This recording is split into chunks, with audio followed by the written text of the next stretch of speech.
Hi friends, welcome back to my channel. ఈ వీడియోలో మనం Nifty as well as bank నిఫ్టీకి సంబంధించి డైలీ అనాలిసిస్ గురించి అయితే మనం డిస్కస్ చేద్దాం ఫ్రెండ్స్.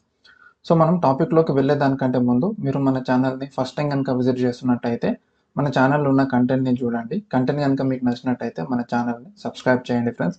అదేవిధంగా వీడియోని చివరి వరకు చూడండి. ఈ వీడియోలో ఉన్న కంటెంట్ లేదా అనాలిసిస్ మీకు యూస్ఫుల్గా అనిపించినట్టయితే మన వీడియోని కూడా లైక్ చేసి మీ ఫ్రెండ్స్ అండ్ ఫ్యామిలీ మెంబర్స్తో షేర్ చేయండి.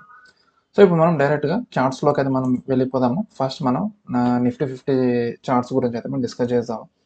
సో మార్కెట్ అనేది ఎగ్జాక్ట్గా మనకి ఇప్పుడు సపోర్ట్ పాయింట్ దగ్గరలో అవుతుంది. సో మనము లాస్ట్ థర్స్డే రోజు అంటే ఫ్రైడే సెషన్కి సంబంధించిన అనాలిసిస్లో మనం ఇక్కడ ఫిఫ్త్ వే కంప్లీట్ అన్నది చేసుకుంది అండ్ ఇక్కడ నుంచి మార్కెట్ డౌన్ సైడ్కి వచ్చే ఛాన్స్ ఉందని చెప్పేసి మనం అనుకున్నాము.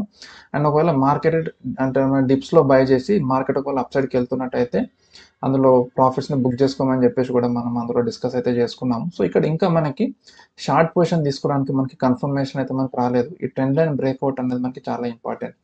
ఒకవేళ ఈ ట్రెండ్ లైన్ బ్రేక్అవుట్ అవ్వకుండా ఇక్కడ నుంచి మళ్ళీ మనకి మార్కెట్ అప్సైడ్కి వెళ్తున్నట్టయితే మళ్ళీ మనకి ఇక్కడ ఇంకొక 4 ఇయర్స్ అప్సైడ్కి వెళ్ళే ఛాన్స్ అయితే మనకు కనిపిస్తుంది. సో అలా కాకుండా మనకి ట్రెండ్ లైన్ కనుక మనకి బ్రేక్అవుట్ ఇస్తున్నట్టయితే మనకి ఇక్కడ నుంచి మనకి డైరెక్ట్గా డౌన్ సైడ్లో చూసుకుంటే మనకి 25,872 నుంచి 25,847 లెవెల్స్ వరకు కూడా మనకి పడే ఛాన్స్ అయితే మనకు కనిపిస్తుంది ఫ్రెండ్స్. సో మోస్ట్ ప్రాబబ్లీ ఒకవేళ మార్కెట్ ఈ ట్రెండ్ లైన్ కనుక మనకు బ్రేక్అవుట్ ఇస్తే మనం స్టాప్ లాస్ ఈ 26,285 లెవెల్స్లో మనం పెట్టుకొని మనకి డౌన్ సైడ్లో మనకి 25,876 లెవెల్స్ వరకు అయితే మనం టార్గెట్ పెట్టుకోవచ్చు. సో మండే సెషన్లో మనకి మార్కెట్ అనేది 26,285 నుంచి మనకి డౌన్ సైడ్లో 25,860 లెవెల్స్ వరకు కూడా మనకి అంటే ఈ రేంజ్ బౌండ్లో మనకు ఉండే ఛాన్స్ అయితే మనకు అనిపిస్తుంది. ఒకవేళ ఇంకా మీరు కన్జర్వేటివ్గా ఉండాలనుకున్నట్టయితే మనకి మధ్యలోనే ఇక్కడ ఏదైతే మనకి ఇది ఉందో ఇది మనకి ఫోర్త్ వేవ్. ఈ ఫోర్త్ వేవ్ అనేది మనకి ఇక్కడ చూసుకుంటే 26,045 దగ్గర అవుతుంది. సో మనకి ఫస్ట్ హాల్ట్ అనేది 26,045 దగ్గర ఆగే ఛాన్స్ అయితే మనకు అనిపిస్తుంది. ఎందుకంటే ఈ 26,045 అనేది మనకు ఒక రౌండ్ నెంబర్ కూడా అవుతుంది. ఎందుకంటే 26,000 అనేది మనకు రౌండ్ నెంబర్ కాబట్టి ఆ రౌండ్ నెంబర్ కూడా మనకు మంచి సపోర్ట్ లాగా యాక్ట్ చేస్తుంది. సో వన్స్ ఈ 26,000 కనుక మనకు బ్రేక్అవుట్ ఇస్తే ఫైనల్గా మనకి 25,857 లెవెల్స్ వరకు కూడా మనకి నిఫ్టీలో ఫాల్ వచ్చే ఛాన్స్ అయితే కనిపిస్తుంది.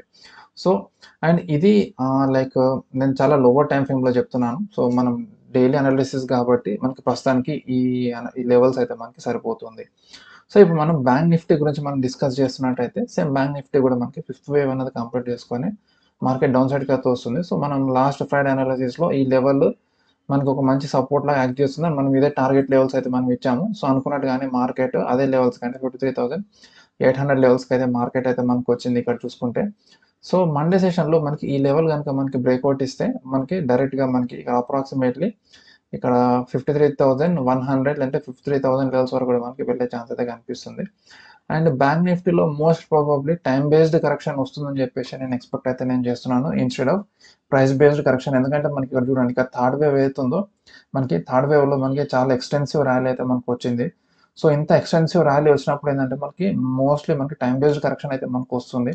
సో టైం బేస్డ్ కరెక్షన్లో కూడా మనకి ఫస్ట్ ఏ వేవ్ ఏదైతే ఉంటుందో ఫస్ట్ ఫాల్ అది మనకి కొంచెం నీట్గా రిట్రేస్మెంట్ అన్నది తీసుకుంటుంది. లైక్ మినిమం 38% అన్నది తీసుకుంటుంది లేదా 30% అన్నది తీసుకుంటుంది. 30 to 38% అన్న రిట్రేస్మెంట్ తీసుకొని దాని తర్వాత కంప్లీట్గా మనకి సైడ్ వేస్కి అయితే వెళ్ళిపోతుంది. సో అప్రాక్సిమేట్లీ మనకి చూసుకుంటే మనకి ఇక్కడ ఈ 53,000 వరకు వచ్చినా మనకి ఆ 30% రిట్రేస్మెంట్ అనేది మనకి అయిపోతుంది కాబట్టి సో దాని తర్వాత మనకి ఇక్కడ ఫ్లాట్ ఫామ్ అయ్యే ఛాన్స్ అయితే మనకు కనిపిస్తుంది. ఫ్లాట్ లేదా ట్రయాంగిల్ ఫామ్ అయ్యే ఛాన్స్ అయితే మనకు కనిపిస్తుంది.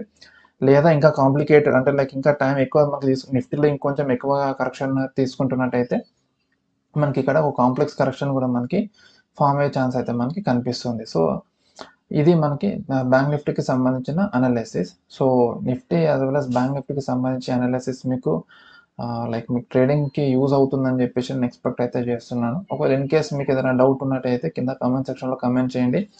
ఖచ్చితంగా వాటిని నేను క్లారిఫై చేయడానికి అయితే నేను ట్రై చేస్తాను ఫ్రెండ్స్. సో మళ్ళీ మనం ఇంకొక వీడియోలో సరికొత్త టాపిక్తో కలుస్తాం. అంటిల్ దెన్ బాయ్ బాయ్, జై హింద్.